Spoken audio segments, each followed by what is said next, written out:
Hello guys, अस्सलाम वालेकुम। मैं मोहम्मद कमर, आप देख रहे हैं मेरा यूट्यूब चैनल मार्क अलेवान। गाइस, आज हम फिर जामा कलात मार्केट आए हुए हैं और यहाँ पे शॉपिंग कर रहे हैं। और मैंने सोचा कि क्यों ना मैं आपको भी रंग बिरंगे कलर के डिज़ाइंस और अच्छे फैंसी सूट भी दिखाता चलूँ, ताकि अगर आपको इन सूट की ज़रूरत है तो आप भी जामा कलात मार्केट से या फैंसी सूट परचेस कर सकें।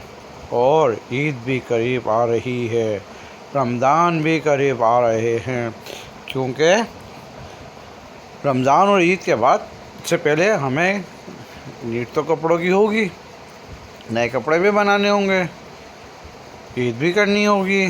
तो वाई नॉट कि हम जामा कलात मार्केट का अभी से विज़िट कर लें और अच्छे डिज़ाइन और कलरफुल कपड़े वहाँ से परचेस कर लें।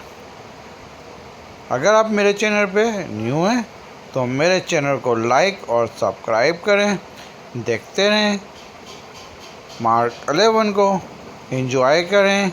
ये देखें ब्राइडल सूट,